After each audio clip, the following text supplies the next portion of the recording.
Hey guys, how's it going? It's Chris here. Today we're going to be taking a look at a cutscene from Devil to the Damned. And I don't have it digitally. I don't believe there's any digital copy of this, which is kind of the downside of how I started editing things. And I need to like take a first manuscript, make a copy of the initial blueprint, make a copy of the document, and then work on one. So I always had that blueprint, but I just ended up writing over my notes and stuff. But yeah, so we're looking at the physical manuscript here that I was doing edits, and we're going to take a look at the prologue, which you can see has notes on it. So I was intending to keep this here, except as I was editing and going through, the prologue is written from a character's perspective. And spoilers, we're going to get right into it. Spoilers for this book if you haven't read it. So the prologue starts off through her dad's perspective. And then the first gen chapter 1 was originally going to be from Chrism's perspective, as she's confused as to where she is and has that kind of like weird, I don't know what you want to call it, like spiritual uncertainty and lacking of physicality and whatever have you, just when she's like contemplating and not knowing who or what she is or where she is. And then it went to Christine in the bookstore. So it was like dad perspective, Chrism perspective, then Christine. So the reader would be like, I don't know who I'm supposed to be following, and it was very confusing. So I kind of like that as if it were presented in like a TV show sense, but for reading, it didn't quite make sense, especially because we wouldn't be switching back and forth between three perspectives, where the same three perspectives later on in the book. It just got confusing, kind of pointless. So we're going to go ahead and try to read this. It's not very long, and I apologize, you just kind of have to look at me while we do it because I don't have it on I don't have a digital version. But yeah, we're going to try to read this, and I'm going to try to read it with my notes inserted, so what the edits were going to be for the final version. I apologize, my mouth is a little bit weird. His ears were still ringing. Nerves rattled like a chain drug across the stone floor, both hands cupped together with a pressurized tremble under the table. A cold sweat slithered over his brow and had to be wiped away. The buzz of the overhead bulb, the ticking of a clock somewhere unnoticed in this room, and even his own stout breaths were all drowned out by the searing pang in his skull.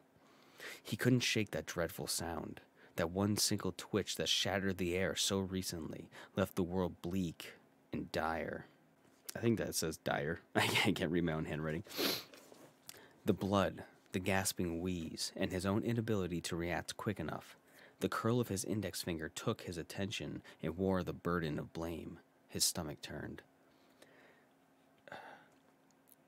The disregarded door on the other end of the table clicked open, and in entered a man he was familiar with, though not directly. A man with a tan suit, well-trimmed fingernails, and an acute enunciation of passive persuasion. He entered with a yellow notepad in one hand and a pen clasped in a proper grip. His head hardly lifted. Good evening. A deliberating pause. My name is Detective Carson. I'm here to address the incident that occurred this Saturday just past. All I ask is you are 100% open and honest with me for the benefit of both parties involved, as to not appear guilty. Oh wait, no, sorry, I read the wrong thing. And open and honest with me for the benefit of you and those parties involved. Again, trying to decipher my own notes. Of course, he swallowed, unable to soothe the splintering in his throat. I'll do my best. He took a seat directly across and aligned the pen until the top. I can't read my own handwriting. Oh. And aligned the pen with the top lines on the notepad. See, because as I'm like squishing it between lines, it really makes it hard for me to see what I'm writing because I had to like squeeze it in so small. Already the atmosphere shifted, now shrinking him down to a needle point under the microscope of lawful judgment. I'm only having my glasses like this so I can still read easier and also keep talking into the mic so I don't have to lower my head like this and talk louder. The detective blinked heavily once. Please, start from the beginning. His voice was like butter, sultry and inviting. Matthews flattened both hands on the table. A ghost of static erupted from the radio that was no longer pinned to his belt. He ignored it and spoke. Sorry. He ignored it and shook off the paranoia. Almost a minute of silence had passed without him realizing it. "Whenever you're ready," Carson ushered. A nod, slipping back into reality, he spoke almost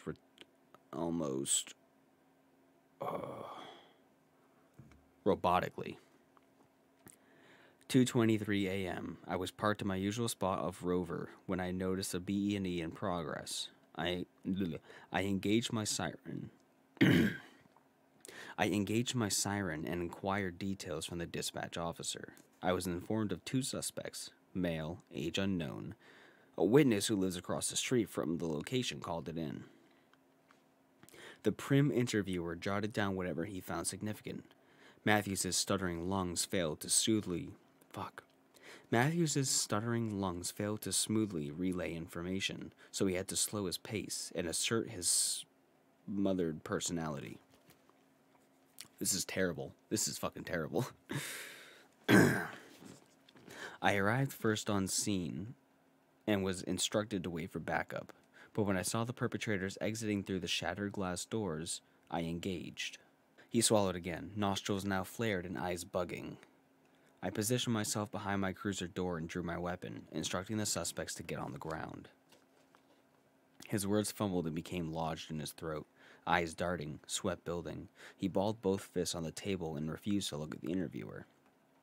He could hear the siren blaring, red and blue flashes blurring the shapes in his memory and cementing that instant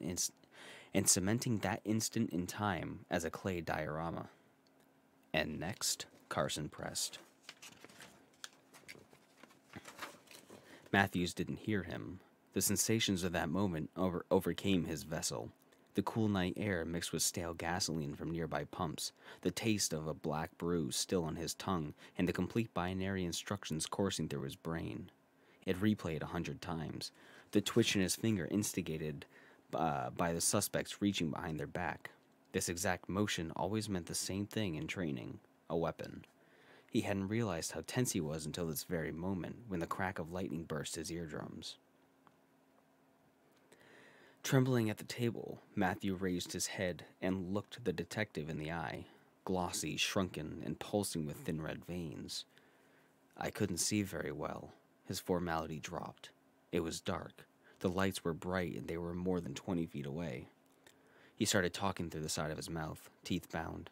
One of them fired a shot, hitting somewhere behind me. The jolt that went through me tensed my grip, and I mistakenly discharged my firearm. I don't believe that's how it actually happened, how the flashback scene we see. Because I think of the flashback scene in the canon story, one of the other kids hit him in the back and fucked up his knee, because I forgot to include a reason why his knee was messed up, so he hit him in the knee, which caused him to shoot the gun. The pen scratched paper, leaving an ink trail of dire confessions. And I hit the guy, right in the bicep. The other took off running, leaving the wounded behind. I was disoriented, the adrenaline just zipping through me. Then I saw the third perp, the one standing behind the gunman. Suddenly his eyes disconnected and looked back to his hand. Nausea radiated in his gut, and a wooziness tempted his stature. Tears began pooling. Tears began pooling as his eyes snapped back to the interviewer, who had the pen tip pressed, frozen. He was just a kid, he mumbled, throat airy and words thin. The thought of his own teenage daughter printed in his mind, and he almost broke. Inhaling sharply, he cleared his throat and attempted to compose himself. Carson urged softly, "What happened next, Corporal?" A shudder in his chest disrupted his coming words. There's a lot of stuff crossed out here, so bear with me a second.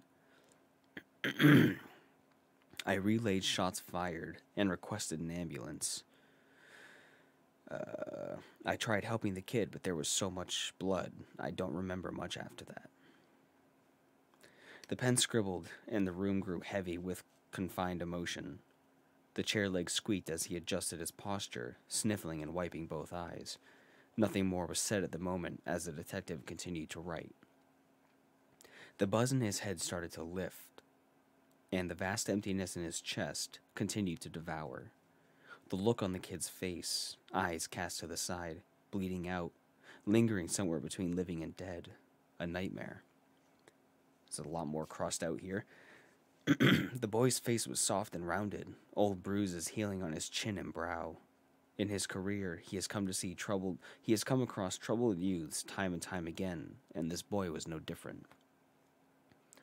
It was plain to see his home life had driven him there with those negative influences. Whether tonight was a trial, a chore, or a job, it didn't matter.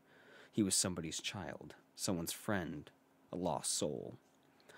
All those survived years wasted. Corporal Matthews, the detective started. Mark, his head raised. Call me Mark. All right, Mark. I'd like to thank you for your honesty and cooperation. Thankfully, nobody's paying for this. Hopefully, the information you have provided me with here tonight will benefit your hearing. He leaned forward. It was an accident. You have to understand that. But I'll accept the consequences. Yes, you will. Accident or not. There is always a price to pay. If not by man, then karma. Mark rubbed his forehead. I'd do anything to take it back. A prolonged silence befell them, each contemplating their positions and influence over the situation. Bound by law and damned by peer opinion, these next few days may very well determine the rest of his family's future. I'm going to make this right, he assured, whatever it takes. The detective closed his notepad and clacked the pen against the table. He looked at Mark with calculating eyes and a powerful influx of humanity. And apparently I have a note here where I crossed out the name Stewart, and I don't think that was ever his original name. I think for some reason I just wrote Stewart. No, actually, wait. Yeah, his original name was Stewart. There's other crossed out things where I wrote Stewart. So originally it was Stuart Matthews. Little fun fact, I guess. A character-breaking smile and nod. Forgive yourself, and you will be forgiven. Dwell, and salvation will evade. I trust you, a man of devout responsibility, to embrace divine purpose and punishment, if so it shall be. A squinting leer was presented to the detective. So suddenly did his demeanor shift, and words of holy wisdom transferred. Seeing him as he was, simply a man, gave conflicting feelings of his own being. Old teachings gave new light in the face of adversity. Forgiveness. Detective Carson stood from his chair and reached the door with a casual stride. Looking back to the table, they exchanged one last look. A sense of clarity permeated under his skin, and new clean thoughts attempted to penetrate the woe that strangled. Soon he will face his sins, with nothing but the truth to defend his actions. The scales of fate will shift, and no matter the outcome, he knows one simple fact. A family lost a son that day, and that guilt will forever be stained on his soul. So that was the prologue chapter. That's how Devil to the Damned was first written to start. And then it went directly to Chrism without knowing who Chrism is, because it's never stated during those. Being lost in a pool of her own thoughts and not understanding the world around her, and then it went to Christine in the bookstore. So I just thought that was interesting. I forgot that I wrote that prologue. And yeah, I'll be looking for other stuff in other books that was cut. I want to look to see what was cut in. Well, we already kind of went over book 2 stuff, but I want to look at Transgression to see what I changed during that. Even though a lot of those original notes weren't mine, and then I had my own different notes, but I don't think a whole lot changed from Transgression. Either way, I hope you guys enjoyed that. I'm sorry for the dryness in my throat. I did some singing today, and my throat was not good for it today, but I pushed through, and we'll see if any of that's usable. But, oh man, let's go ahead and fix this. Yeah, thanks for watching.